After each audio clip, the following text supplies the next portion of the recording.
Olá, sejam muito bem-vindos para mais uma videoaula do nosso curso Estatística e Geotecnia, oferecido para o grupo de estudos da Geomine, aqui do campus Alto Paraupeba, na Universidade Federal de São João del Rei, localizado em Ouro Branco, Minas Gerais. É um grupo voltado para pessoas da área da engenharia civil, mas isso é um leque de possibilidades que pode atingir outras áreas da engenharia, então não é problema outras áreas também se alimentarem desse curso. Antes de mais nada, a gente sempre fica muito feliz, mas é imprescindível que tenhamos o apoio de todos vocês da rede, que de uma forma geral podem nos ajudar também para aumentar o alcance dessas videoaulas. De que modo? Vocês se inscrevendo em nosso canal, deixando seu like, deixando sua opinião, sua crítica, melhoria dos nossos materiais e também ativando o sininho de notificações, porque nós não temos apenas desse curso, temos diversos outros cursos dentro da nossa plataforma do canal. E aí você pode achar algum de interesse, algum curso de interesse, ativando o sininho de notificações, assim que a gente vai divulgando os novos materiais. Sem mais, nós já vamos para a nossa aula 4, que é o primeiro módulo de introdução ao R, dentro desse curso de Estatística e Geotecnia, e hoje nós vamos falar sobre objetos, um dos assuntos, vamos dizer o seguinte, que é um dos mais importantes para este módulo, é falar sobre objetos.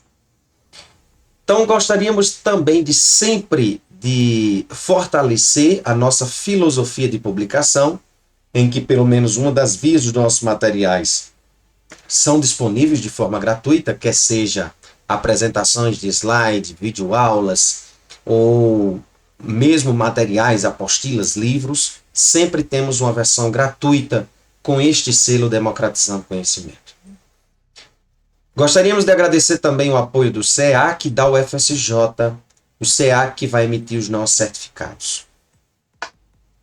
O livro de apoio, usaremos esse livro da coleção Estudando o Ambiente R, que é um livro bem mais completo, mas a gente vai se alimentando das informações que tem dele para fazer um curso mais compacto como esse de introdução ao R.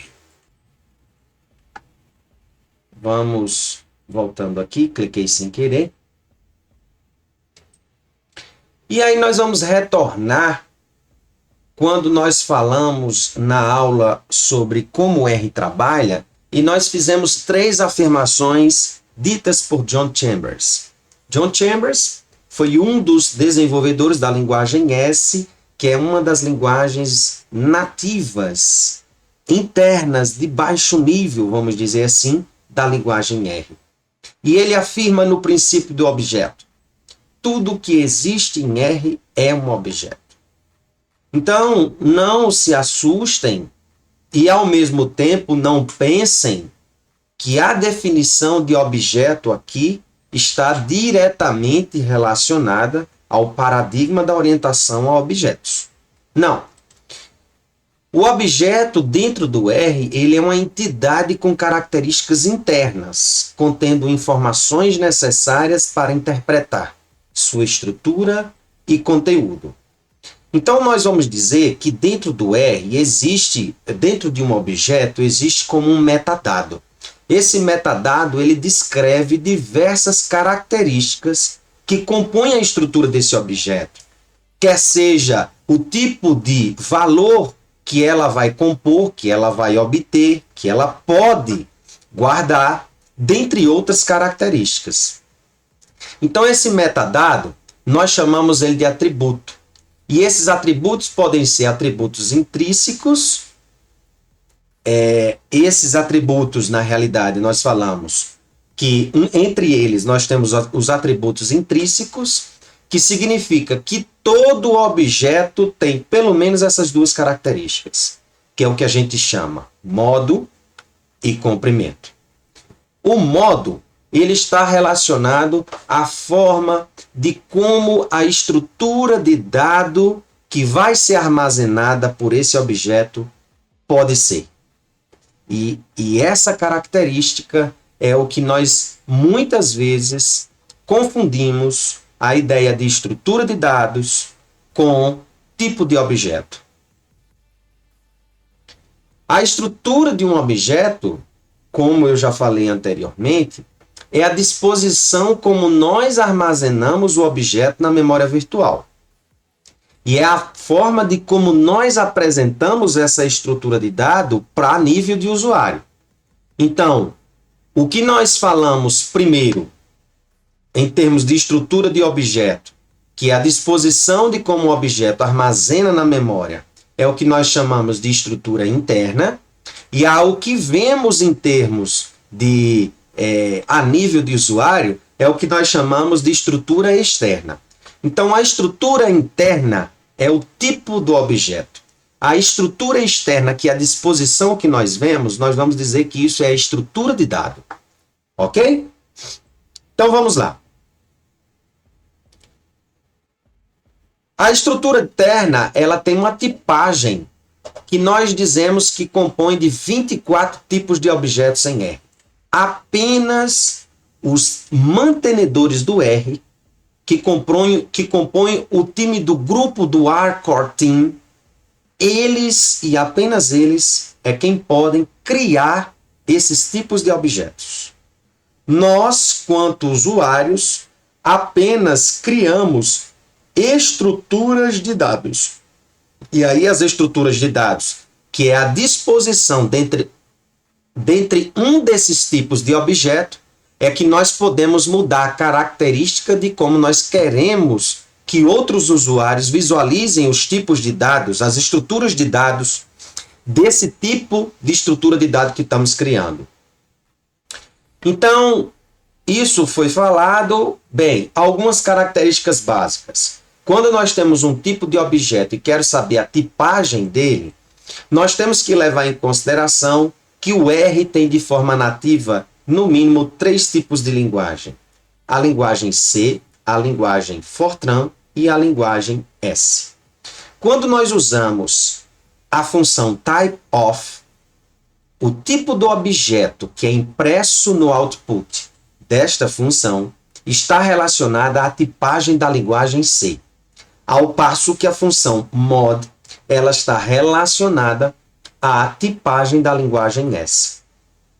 A linguagem S, maioria das funções que foram criadas nos pacotes base do R foram implementadas na linguagem S.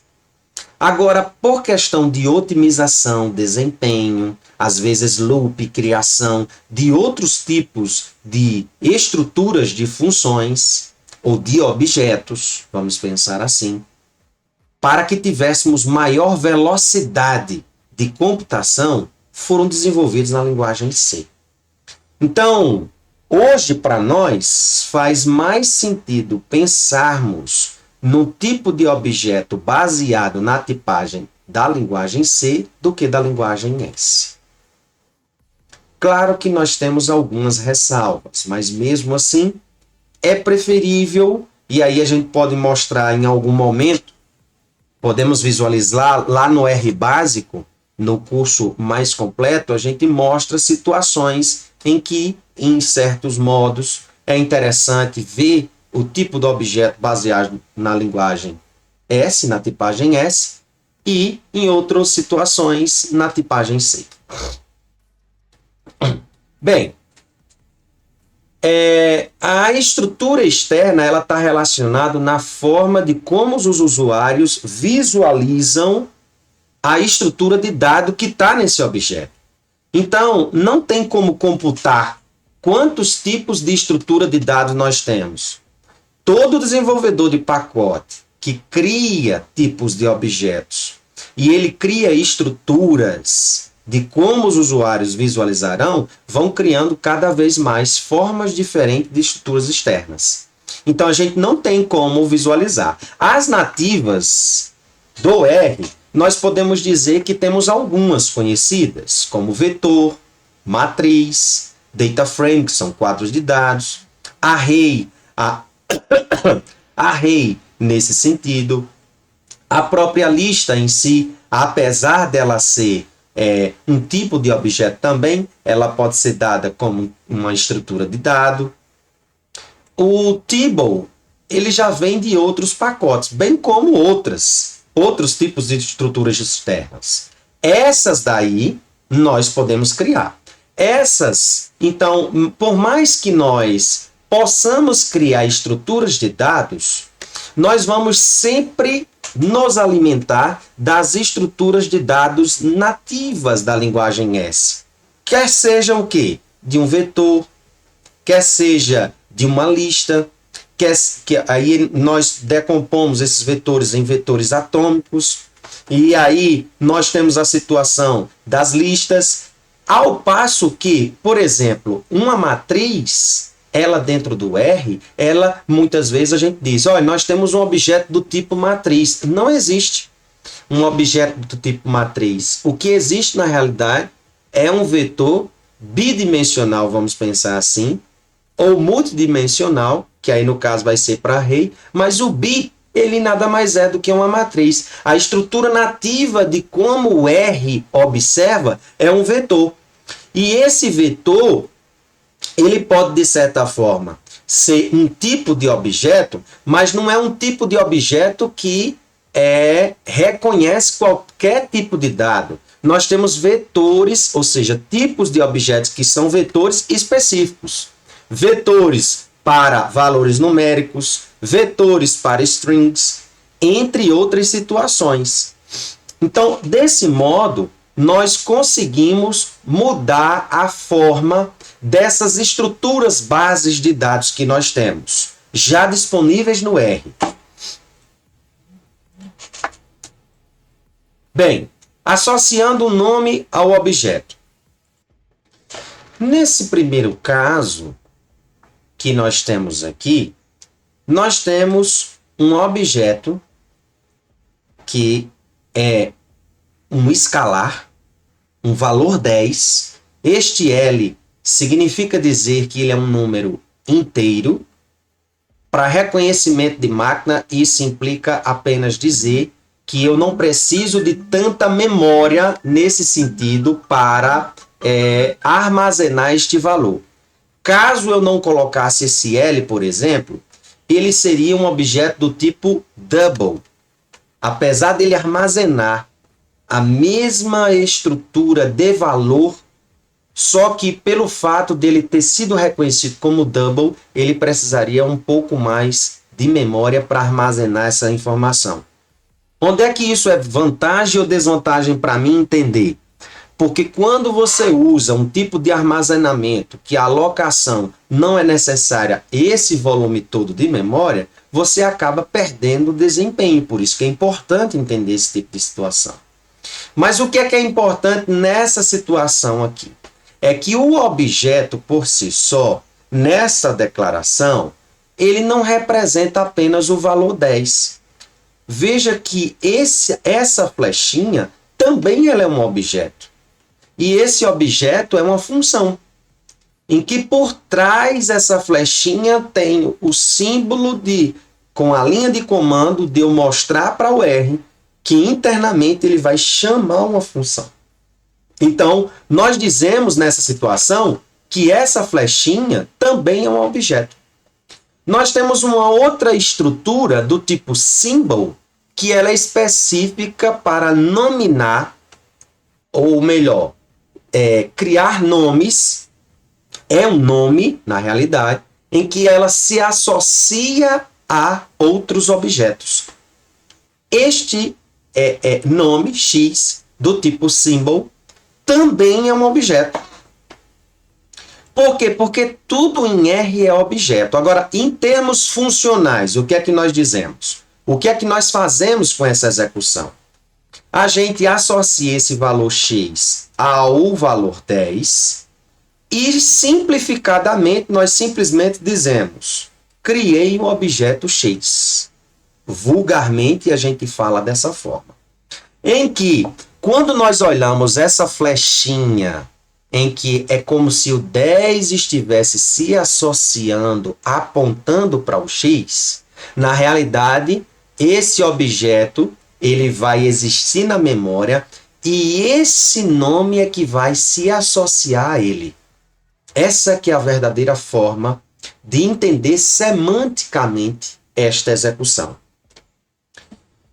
Bem, feito esses esclarecimentos, o que tem por trás é isso aqui, que é uma outra playlist que a gente cria, chamada Por Trás do Código R, para que a gente possa entender as minúcias que estão por trás de tudo isso. Então, veja que, para entendermos complexidades a mais do que esse, eu recomendo vocês irem até o livro, para vocês verificarem melhor e aprofundar melhor estas situações. Apesar de ser um livro chamado R Básico, a gente já tem, de certa forma, um certo aprofundamento. Claro que isso daqui, ele vem sendo aprofundado no volume 2, que é o livro R Intermediário da coleção Estudando o Ambiente R. Beleza. Aí o que acontece? Eu não vou estar aqui para o nosso curso detalhando tipos de objetos diversos que existem dentro de R.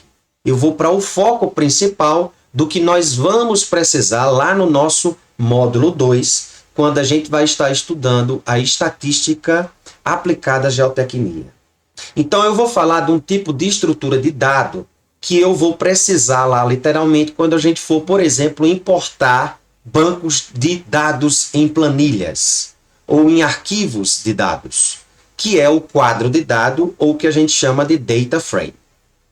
Este data frame, ele é, na realidade, um tipo de objeto lista cuja classe deste objeto é um data frame. Então, aqui especificamente, esse quadro de dado, ele pode ser classificado como um objeto, só que dentro do paradigma da orientação a objetos. Então, ele é um objeto da classe data frame, com algumas restrições.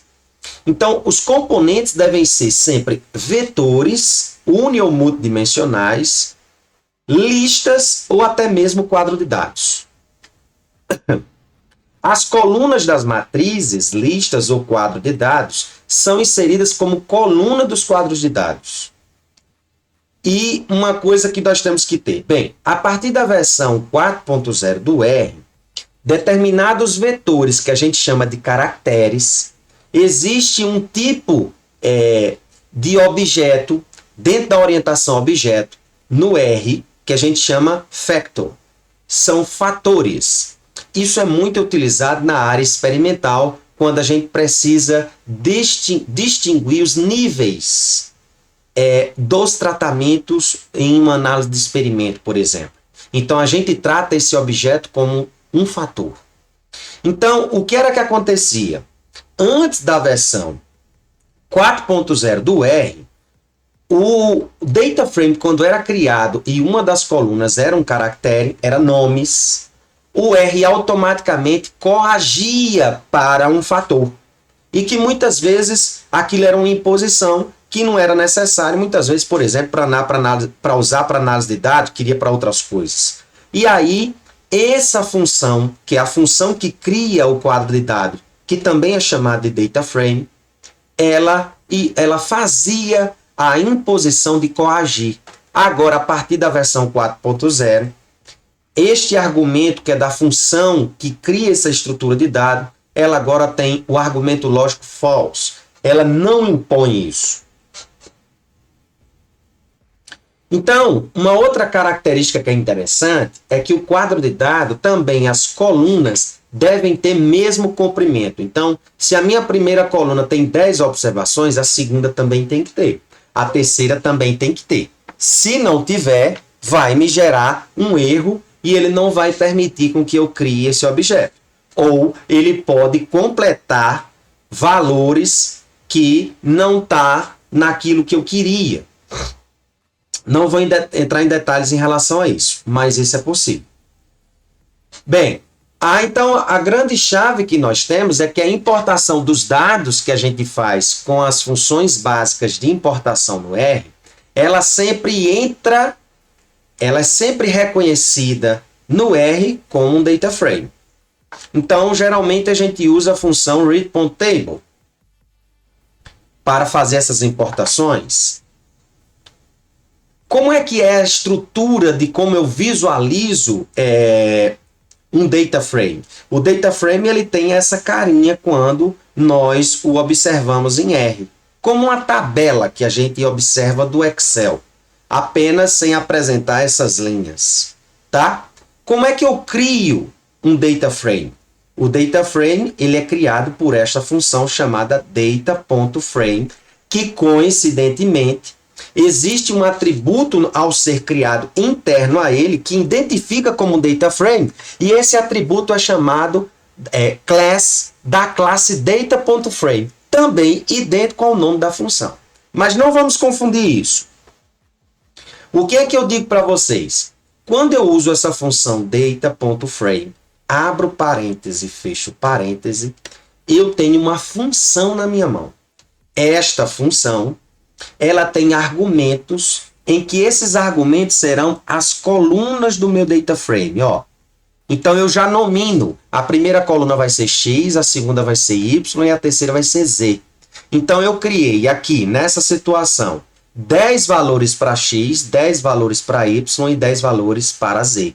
Apesar deles terem naturezas diferentes, ó, aqui é um vetor numérico ou uma coluna numérica, aqui é uma coluna de caractere e aqui é uma coluna de valores lógicos, true, false.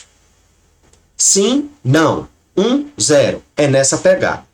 Então, eu consigo colocar estruturas de dados de naturezas mais diversas possíveis dentro de um data frame, que é isso que a gente tem na nossa realidade quando a gente pega experimentos, quando a gente faz simulações e a gente quer tratar um banco de dados, a gente basicamente o que vê numa planilha eletrônica são coisas de naturezas diferentes, como a gente observa aqui.